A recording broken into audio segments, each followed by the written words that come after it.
Sports. And you can pretty much do it Felger and Mazz. in perpetuity. Yep. The Sports Hub. Now that I'm no longer an NFL employee and people are leaking the NFL schedule, I don't care.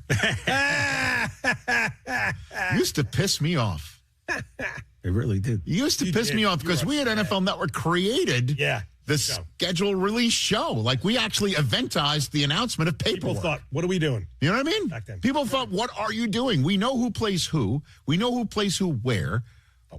We just don't know the when and on what channel. And we turned that into something. 3 hours. I mean, out of nothing. And the thing that always drove me nuts is somebody would always leak their home team schedule to somebody locally. The Giants schedule came out.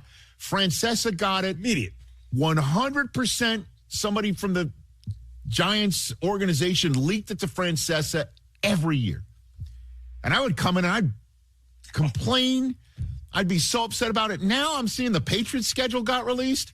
I damn near want to announce it myself. It is NFL schedule day, which we can absolutely talk about here on Felger and Mazz on Thursday, May the 14th. Mazz and Murray alongside here from our Town Fair Tire Studios in Waltham. How you guys doing? Good, you? Good, yeah. Hello. So we'll talk NFL schedule to begin. Anything that has come out, Mazz or Murray, that has caught your attention so far before I get to other topics? Yeah, I think the first 3 weeks are Bone City for them. Really? Yeah. So you open at the Seahawks. So, again, my whole thing with the Seahawks thing, I think it sucks you're getting them early because defenses are typically ahead of the offenses. So week one there, they're celebrating their championship from last year. We've gone over since 2004.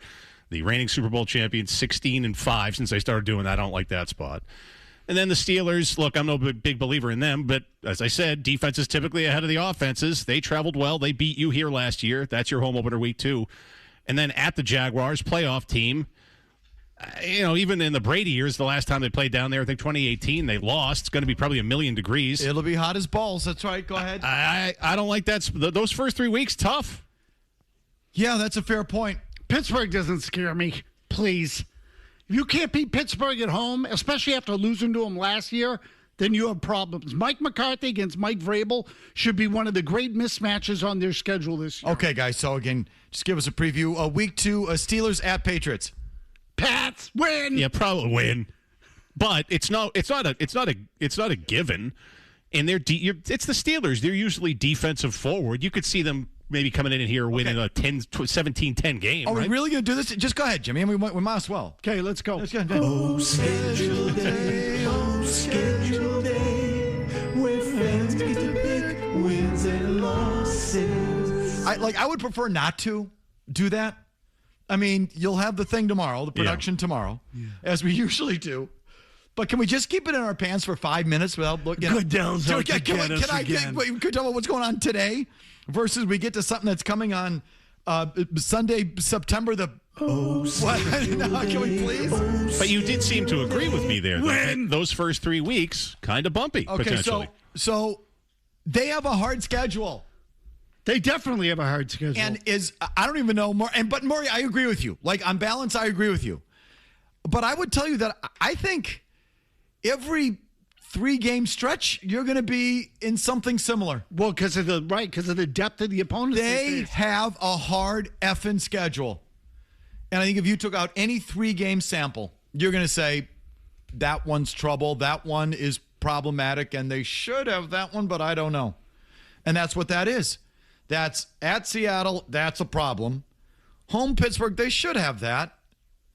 And then at Jacksonville.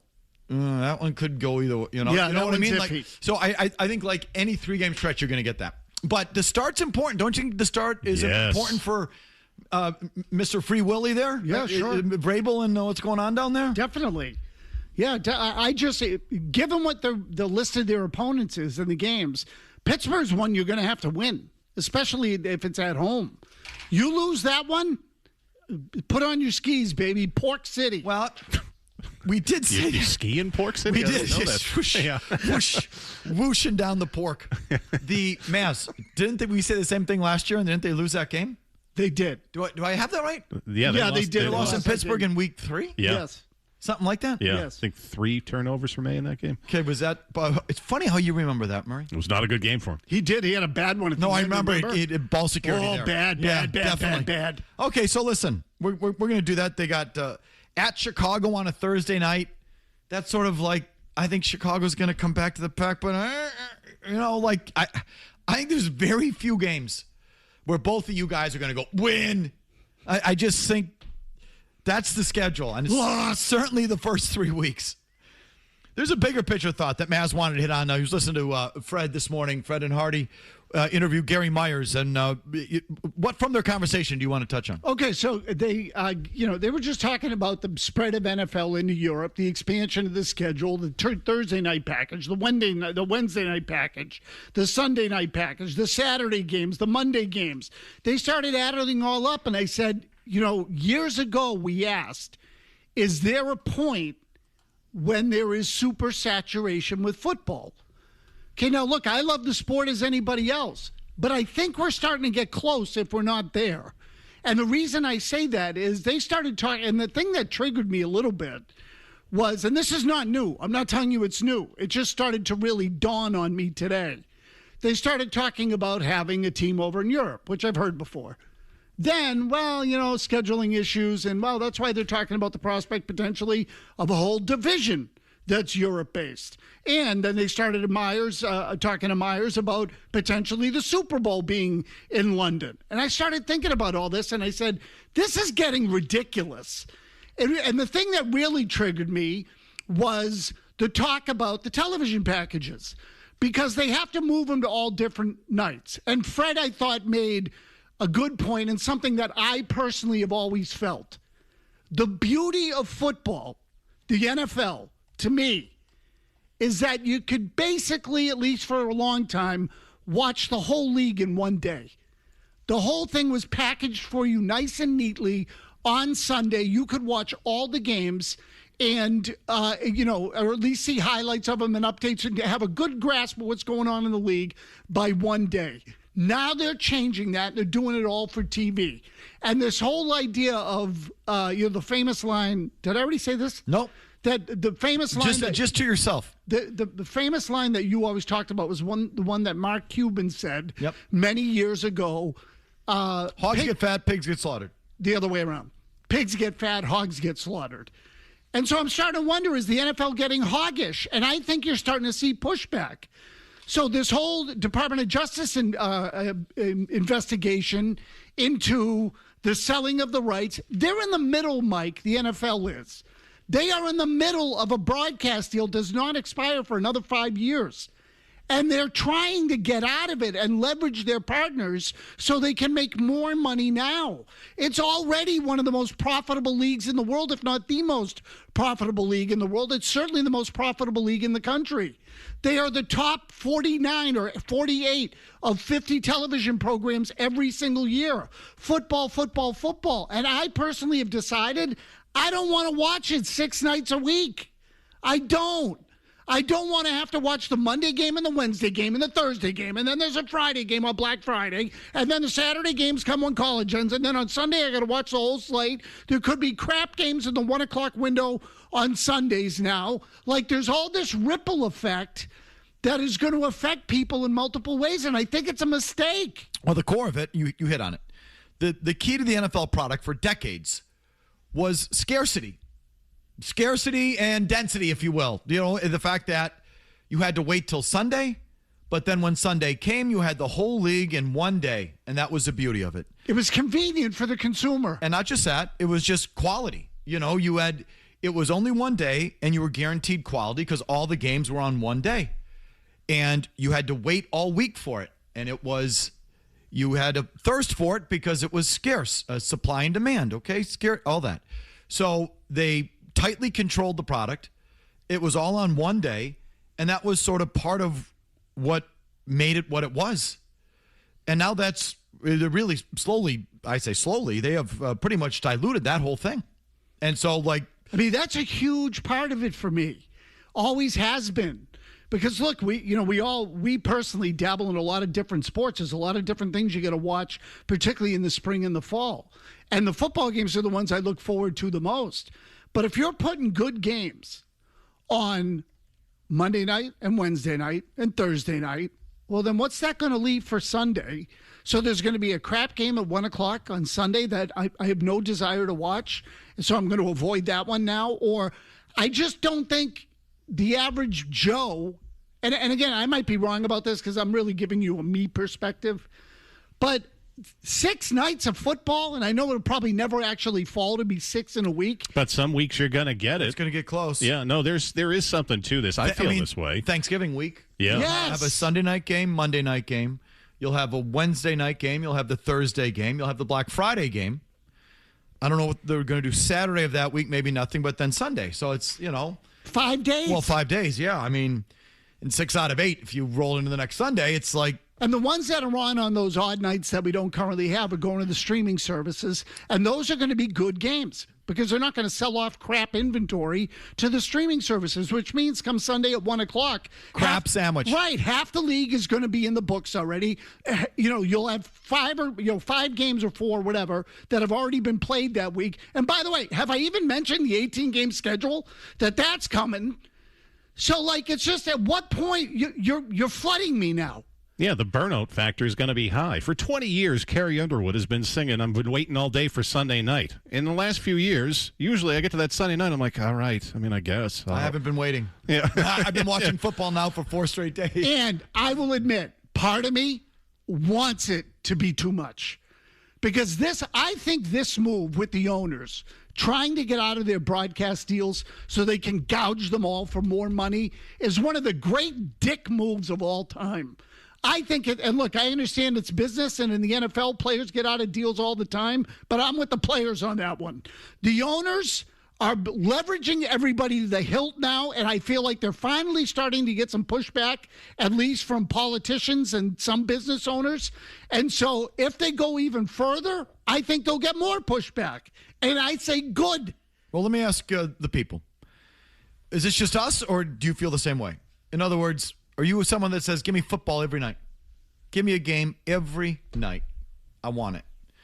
Or are you saying to yourself, Sunday night doesn't have the allure to me once because I'm exhausted by it. I'm worn out of football, or Monday night means nothing to me now. Or are you among these people? Okay, so which one are you? You want it every night of the week, but put it in your veins? Or has it reached a tipping point for you? Saturation. 617-779-0985. Are you worried about the schedule? So we can do that too without, saying the Pats schedule. And you can do whatever you want. It's just, it gets a little silly but everyone does it. So I'll embrace it. But you look at that, the first 3 games, Bone City, says Murray. At Seattle, home Pittsburgh, at Jacksonville. Mike Vrabel needs a good start. Does that concern you? You play the Bears. It's on a Thursday night, week 7. You have a home game against the Packers. That's going to be Sunday night, week 9. Do you have a second page of that, Vinny, that you're throwing up there? You have it in front of me. Show the people. That Detroit game at Germany, I think that's a break. It's a break over having to play them on Thanksgiving, but it's not a break that you have to go to Germany. We had heard a rumble about you come home and then you have to go to L.A. on a Sunday night following the Munich game. Again, not that Sunday, but the bye week then maybe to the Chargers. A lot of air miles there. You have a Chiefs game on Monday night in week 15. Okay, so does the schedule scare you? Does that start scare you? And is there too much football as far as you're concerned? Can I ask you one question? Please. Because you just mentioned it. Murray, I want your answer too. All right. On Sundays, do you just sit and watch all 3? No. No, I haven't in a few years. I can't do it. I Even if you, I usually don't because I have something that I'm doing. Right. Well, okay, but that's part of it. If it was important enough to you, you would stay on the couch. I guess, yeah. So, right, ultimately, life's about choices. So I just think that, for me, that's too much. Now, look, the Pats are guaranteed. Obviously, you're watching that one. I usually then pick one of the remaining 2. If the Sunday night but games you got kids in college. I still got an 8th grader. Yeah, I can't watch all 3 in one day. When she's out in college, I don't know. Can't do it. It's too much. So I don't have the package, and sometimes if the Patriots have been in the 1 o'clock window so much. Yeah, no, it's smooth down there. Nothing. The Patriots have been in that 1 o'clock window these last few years. So that 4:25 game, if it's just whatever they're putting on locally, and it's a national game, more often than not, it's usually a blowout by halftime. I'm like, I'm not sitting around to watch the rest of this. I'll wait till the Sunday night game. See, that's what I do too. I pick and choose a little bit more than I did before because there's so much of it. And Vinny just informs me the Packer game might not be a Sunday night. This is all they're just, I guess, Yeah, the Packer game is supposed to be 4:25 from what I saw. All right, so I don't know where we're getting these games from that Vinny's putting up on this, whether those are solid or brown check marks or I don't know. But, you will all know for sure tonight, but it's malleable, as we say, at this hour. Either way, your phone's on all of it. 617-779-0985 to you after these words from our sponsors. Oh, yeah! Thoughts, calls, emails. Oh, yeah! I get my jollies out of it. I do. I'm not a good person. Go ahead. Felger and Mazz. Oh, yeah! 98.5, the Sports Hub. When is enough enough? When have they made enough money? And at what point do they kill the golden goose? And I just don't think fans are fans here are not happy about all these games going abroad. And it's just a matter of time before it puts the Super Bowl in London. I don't know if Goodell will still be the commissioner at that point, but I definitely see that coming. People watch football on Sundays. This is how the NFL has gotten popular. Is it possible, Gary, that by diluting Sundays in particular, the NFL is in danger of losing audience in the long run? Yeah, I think that, as you're saying that, I think the most unhappiest person by the dilution of the Sunday package is probably Scott Hansen, who does the NFL Red Zone. It's just going to be one game. Yeah. He's just going to be calling play-by-play of a Tennessee-Arizona game. Yeah, I mean, at some point he's going to have two games in the 1 o'clock window and then two games in the 4 o'clock window, and that'll be it. I think they have to be really careful here, They got to get careful with what they're doing here. That was the conversation we were referencing earlier. Gary Meyer on with Toucher and Hardy this morning. You can catch it at 985thesportshub.com or the app for the full replay. You tell me. Mazz says there's too much football. I think Fred is along those lines. You started that conversation. The key to the product was Sunday afternoon. Now Sunday afternoons are becoming severely diluted. And is it reaching, do you like that? You want football on every day? Or has it gone too far? Andrew and Milton, what do you think? So in theory, I do agree with you guys. It's a little too much. But selfishly, I got two toddlers. My weekends are wrapped up with them. I kind of like more football. It gives me, when they go to bed, around 7, so I can watch more games during the week. Because on weekends, I'm at the playground and whatnot. Okay. So, all right. So everyone's going to have their own little personal story. Right. Which I'm hoping to avoid. Is there too much football for you or not? Based on, regardless of whether you got a toddler or empty nest. Is too much football? When I say too much football, is it just spread out and diluted? You wish it was more concentrated on Sundays like it used to be. So I like the concentration of it because I'm the kind of person that just I need a break from it. I need a break from something every now and then. It's just how I am. It's how I'm wired. I think most people have some, degree of that. The idea of because I feel like the football games, you got to watch them. You got to watch them. Definitely. Oh, yeah. So, right. I think it's a good point. It's not something you can watch in clip form. You need to watch the complete flow of the game. I mean, the flow of the game is so important in that sport. Second down sets up third down. Third down then sets up as a fourth and 1 or is it 4th and 3? Or, and then are you kicking? You playing field position? It's all connected. I do very little red zone. I'm not a huge red zone guy. I haven't had it in 12 years. I can't stand it. Tucker in New Hampshire, are you worried about the Patriots' strength of schedule? I'm a little bit worried about the same schedule, but what I was actually calling about is in terms of spreading these games out across the week and comparing that to the strength of schedule. I mean, a lot of these teams are getting more breaks than others, and on top of that, does this change the concussion protocol when one team plays on a Tuesday and then they have to play on a Sunday? I mean, that's I guess that was my question. On paper, I guess, this part of it isn't the player safety element to it. Yeah. It's an important topic, just not to me. You know what I mean? We're talking about you as a consumer today. Side topic, is it unfair to the players? Well, yeah, probably. I don't even think it's really that important to the league. I think it's just... the league definitely doesn't care if you're concussed or the players are concussed. They just have to do what they'll do as little as they have to do to stay out of court. But if you want to talk about player safety, you can. I'm more interested in, as a consumer... Are you good with Thanksgiving week, a game the whole week now? I'll give you the 8 days. Sunday afternoon, Sunday night. Monday night, Wednesday night. Thursday afternoon, late afternoon, Thursday night. Friday afternoon, Black Friday. Saturday, college football. Sunday afternoon, Sunday night.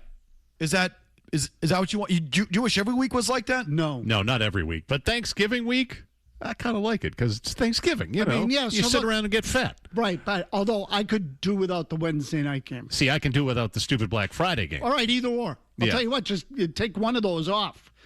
You know, chop off one of those ends. You want to give me a Friday game or a Wednesday game? Fine, no problem.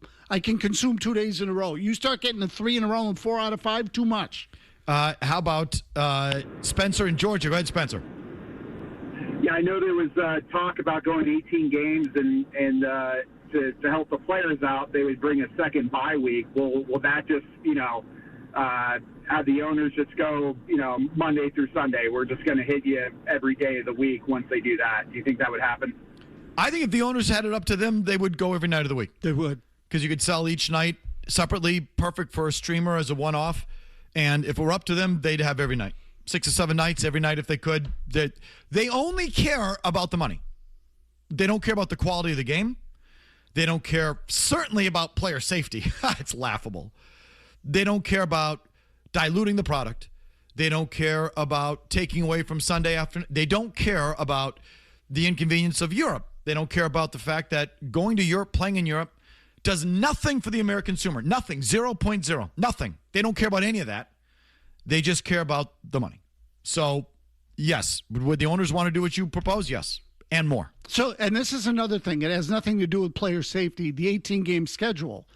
Don't you feel like teams are already starting to, pace themselves a little bit more or have already started to pace themselves a little bit more? Yes. So that, okay, we're going to have to sacrifice a game or two here somewhere along the road. We got to get people healthy. We're playing. And now you're going to add another one? So it's going to be 20 weeks? So 20-week season, 2 buys, 18 games. Like, you add all that up, and it's going to stretch out longer and longer, and you're going to get, as you said, a more diluted product.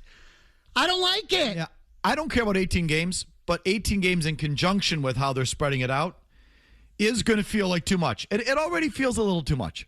It does. How about Aaron in New Hampshire? Yes, Aaron. Aaron in Portsmouth, Rhode Island. Okay. Hey, listen, guys.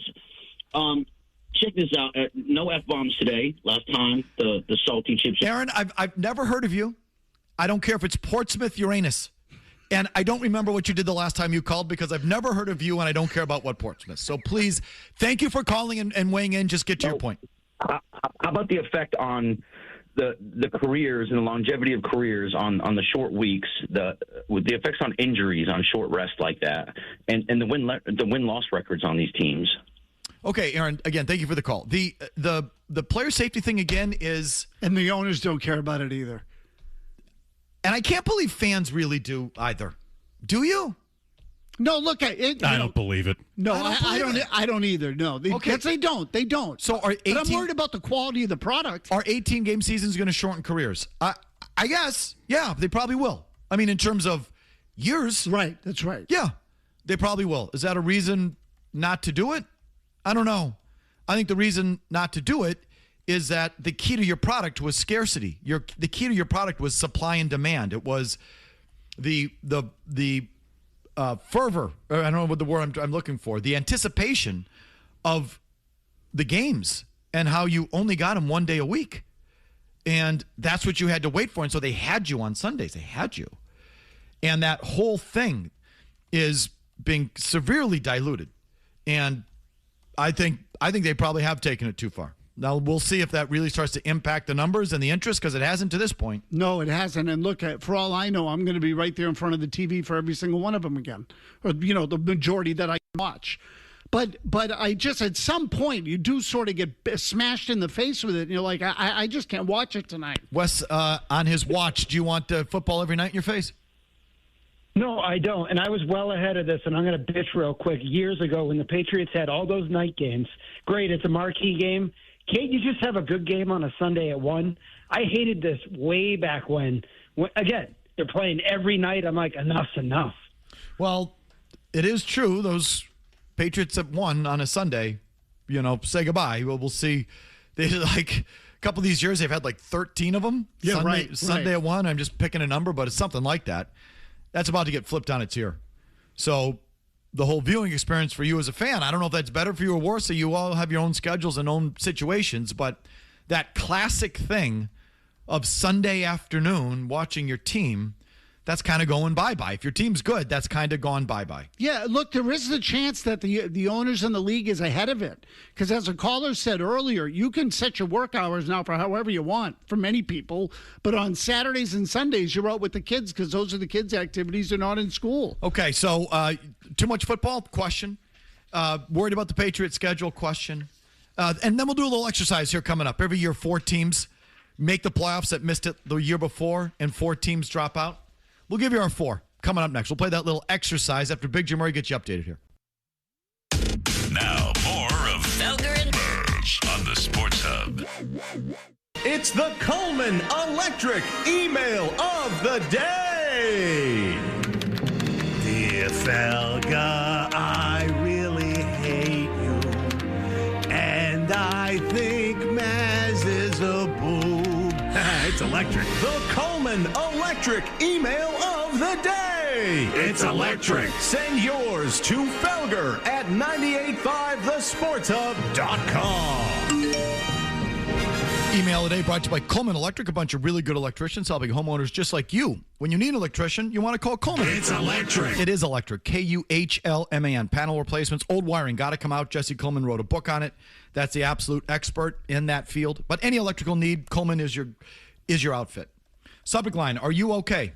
Andrew writes in, Felger, you asked the people if they liked more football during the week or less football during the week. You asked them. Someone then called in and explained why they liked it better having more football. Your response was, quote, I was hoping there wouldn't be a personal story, end quote. All caps. Are you okay? You asked people to call in and give their opinion. You weren't looking for reasoning? God, you are such an insufferable prick. It's no surprise your first wife cheated on your cheese blank ass. Signed, Andrew. Cheese covered? Well, he Guy's running hot today. CD, Yeah, the cheese. Oh, yeah, okay, gotcha. It's true. I asked for your opinion, but I'm looking out for the listener. Do you want every guy calling in and saying, yeah, I worked the late shift. I worked the afternoon shift on Sundays, so I actually like that the game's on Thursday night. And no, well, I actually have my Sundays off, so it's perfect for me. I work Saturday through, I work Tuesday through Saturday from 9 a.m. to 4:30 p.m. Next guy. Well, I happen to work Monday night. So do you want to hear everybody's schedule? I'm looking out for you. It turns into that. It turns into, well, this is my schedule. I'm sorry. I'll do schedule day. I'm not doing your schedule day. No, and you have to ultimately settle on a reason that is rooted in philosophy. I'm just saying, it just turns into that. But yes, I'm a dick. Sorry, I am. For 35 straight years, Mazz, 4 teams that made the playoffs the year before missed the playoffs, and 4 new teams jump in. 35 straight years, one of the most incredible stats, I think, in sports. Great. And a wonderful stat in sports. And I think it was part of the reason why I was able to predict that the Patriots would make the playoffs last year. That it just, you look at the league, well, they suck. And the next thing you know, they're in the playoffs. And why? Why? And it's largely strength of schedule, or you get a quarterback, or there's a coaching change, or there's just some sort of confluence of events that are hard to predict. But are they? So let's try and predict it. Yeah. Okay. Who wants to go first? What 4 teams? Murray. Okay. That will make it in or will be out? Which one you want first? Give me the 4 teams that will be in this year that were out last year. Detroit Lions. They were 9-8 last year. A lot of injuries, still a lot of talent there. Good coach. Kansas City Chiefs. Patrick Mahomes going to be healthy, re-energized. They're going to take that division. Baltimore Ravens, because the Steelers aren't going to win that division. And the New Orleans Saints is my sneaky pick because, again, chaotic division. 8 wins, I think, took it for the Panthers last year. So 8 or 9 wins might take it again. And they might have something with Tyler Shook at quarterback. So those are my 4 that are in. Okay. Mazz? Okay. 3 I'm sorry. So who are out? The Chargers, because, again, Kansas City, I think, is going to take their spot. Yep. Niners, tough schedule, a lot of travel, Australia and Mexico. Yeah. Ravens in, Steelers out. Oh, wait. Didn't you just say Baltimore was in? Well, I said the Ravens in, so Steelers will be out. Oh, I see. Steelers out. And the Panthers, because I think the Saints are going to take it in the NFC South. Okay. Mazz? Okay, I have this 3 of the same 4 that are going to make the playoffs. It's Baltimore, Kansas City, and Detroit. I believe in those franchises. I believe in the quarterbacks of those franchises, and I think they significantly underachieved last year. My 4th is not New Orleans like Murray. It's Cincinnati. I think that Joe Burrow's too good for this to continue happening. And I recognize that the Bengals are who they are. But there's still a lot of talent on that team. They should be better than they are, and Pittsburgh is the bad team in that division. So, were you sure that you were consistent? That if you had 2 NFC teams out, you put 2 in, and vice versa? Yeah. You know what I mean? Yep. You had teams like literally taking their place. Yep. You too, Mazz? Go ahead. Yeah. For me, the 4 to drop out are going to be also Carolina and Pittsburgh. I don't believe in the Panthers. They went 8-9 last year. It was a horrible division. I don't think they're going to win that division again. Someone else will, because that's usually how it works in that division. Houston, to me, out. I don't believe in the quarterback. That team was incredible defense last year, but you can't win that way over and over and over again. Not doable. Pittsburgh also out, as I said. I think with Mike, I think we are going to have new respect again from Mike Tomlin this year when we realize how bad the Steelers are in terms of some of their personnel. And my 4th team, New England.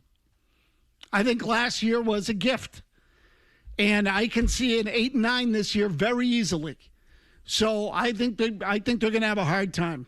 Okay. Not to mention the scandal that they have to deal with here, at least for now. So you think that could affect them? At least in some way at the beginning. I mean, I think you're going to hear it from the crowds, and it's going to be a question for Vrabel at the beginning of the year. Okay. I'll give you mine. Murray, brilliant pick on the Saints. I had the Saints too. The Saints. Second easiest schedule in football.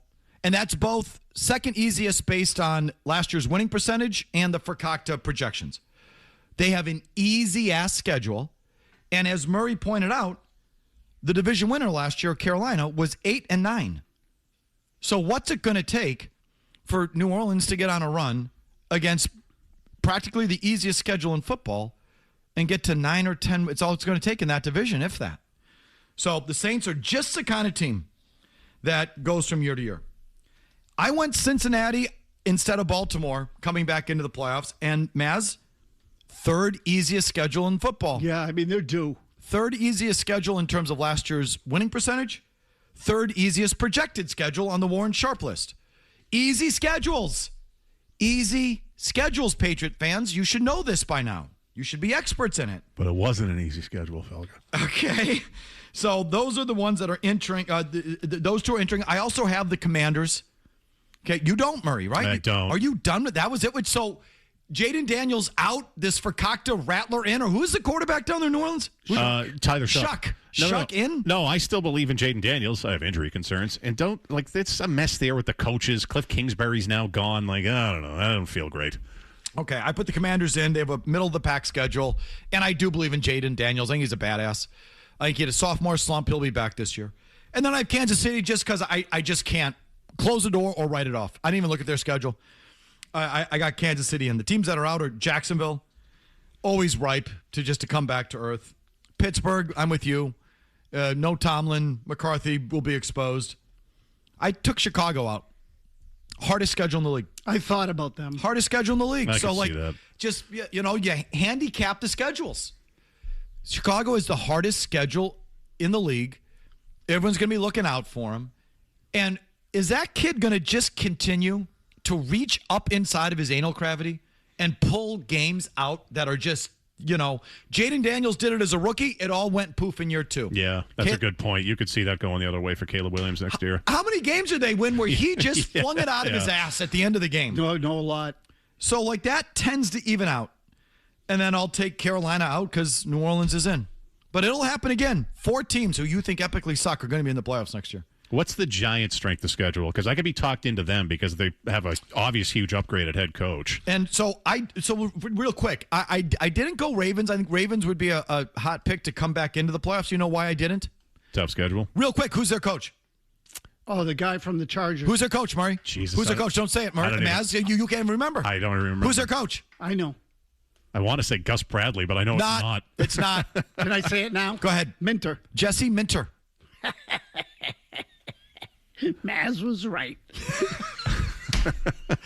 Jesse Minter. I don't know. That's not the guy. I can see Harbaugh going to the Giants. That's why I thought of it. Yeah. Sort of big culture shock, like Vrabel did here. You'd see Harbaugh doing that in New York. Definitely. Against an easy schedule, and you get on a roll, and the next thing you know, there they are. I just don't like that jackass at quarterback. But anyway. Jesse Minter. Jackson Dart. Anyway, you can play that game too if you want. But I buried the lead as usual. It's that time of the week. Mazz's Tears. Mazz's Tears comes your way next. We'll tell you the topic when we get there. Boston's best sports talk. You can count on it. 2 plus 2 is a 5. Me sento un po' pacchiato perché Felger and Mazz. le usanze. Bernardi Auto, they've got Audis, Hondas, and Toyotas.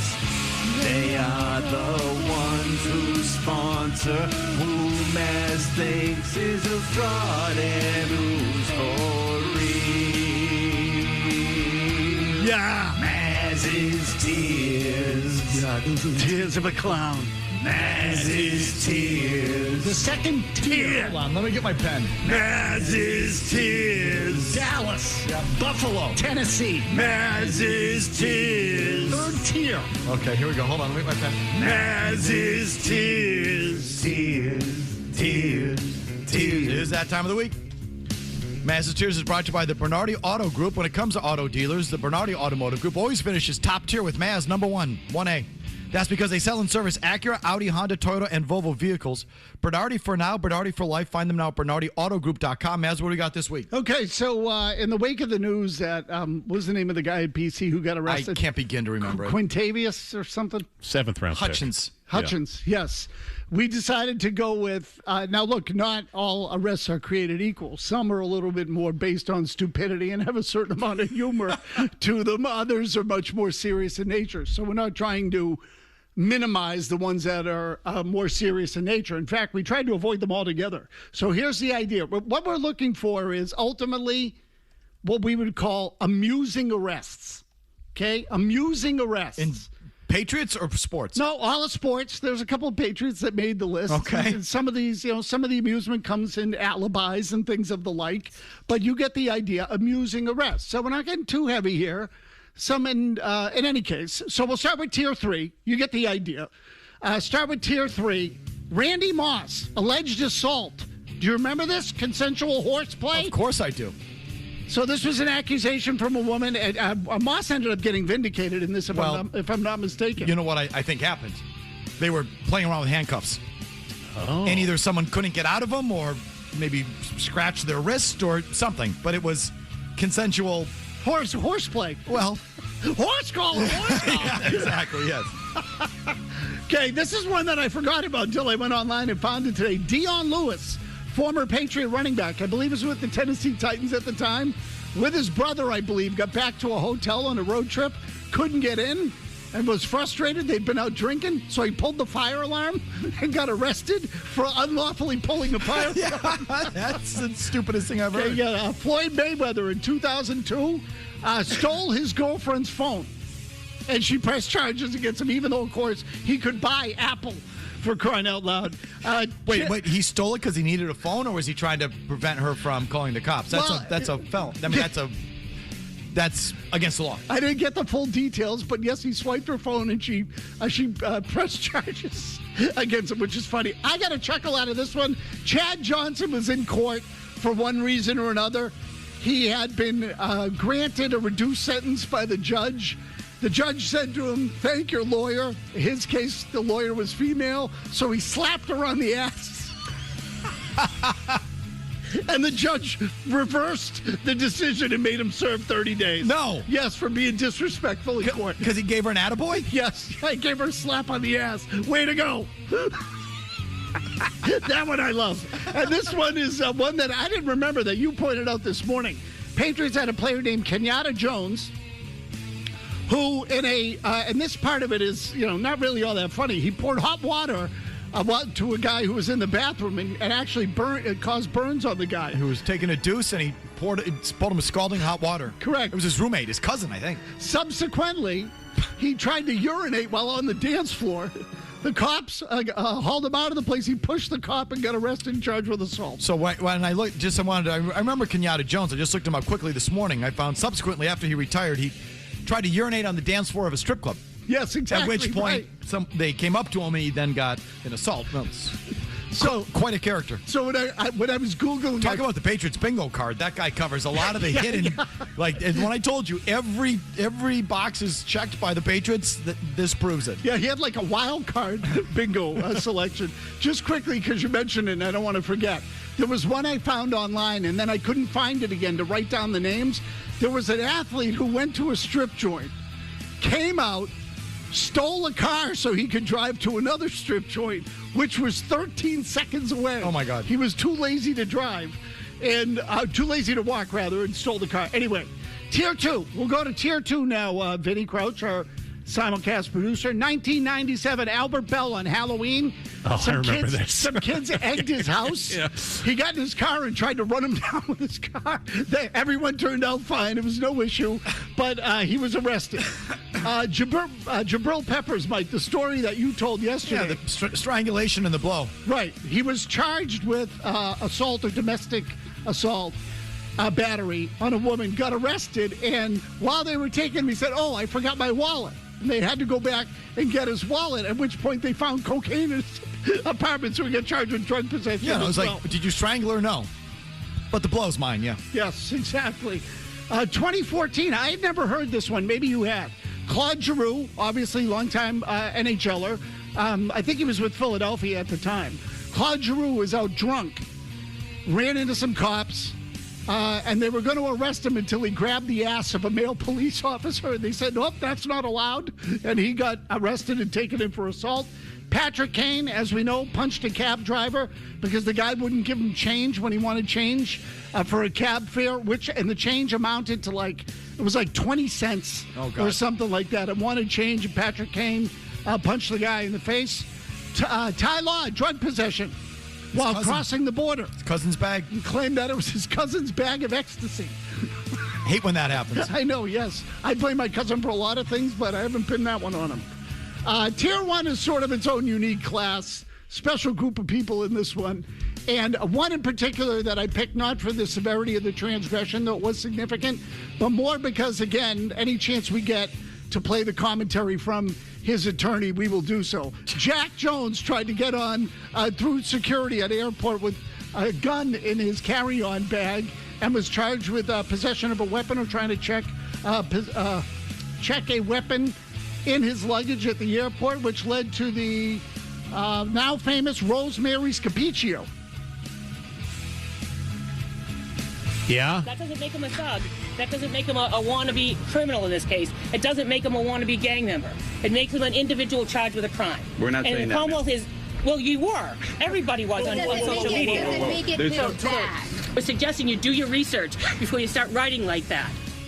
I suggest you start working a little harder so you don't sound like a bunch of losers. She's the best. She is the best. We still got to try to get her on the show. Eugene Robinson at the Super Bowl, busted for solicitation. That's an all-timer. I'm sorry. The night before the game, and Mike, tell the famous story. His Family Man of the Year award. Yep. At which point he ducked out during the ceremony for a little and then came back, or was attempting to come back. He wanted a little breather from getting the Man of the Year award. Yeah, Man of the Year. Out with a hooker in the back alley. Love it.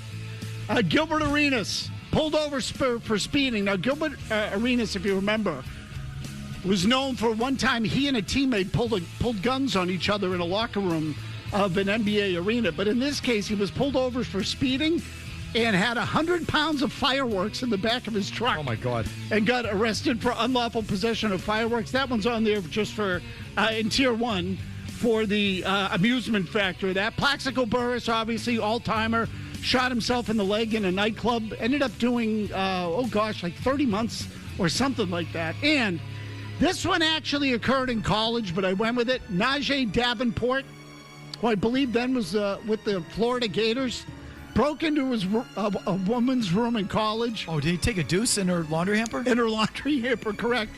When he was asked about it in court, he said, "Where's the evidence? Where's the manure?" That is a tier 1. Yeah, that's a tier 1. That one's special. So there you go. Those are 15 instances. Entertaining athlete arrests and legal issues. You can. Last I checked in this country, he's presumed innocent unless and until he's proven guilty by a jury beyond a reasonable doubt. This is an accusation. Plain and simple, that's all it is. Sorry, Counselor. You can weigh in on that as well, and our conversation about the spreading out of all these games in the NFL. Is it too much? Have they reached a tipping point in your mind, or you like it? Feed it into your veins every night of the week. You worried about the Patriots' strength of schedule, or the start, at least, which we know about. Those items and your calls, I promise, after Murray gets you updated here. 90 seconds, no commercials.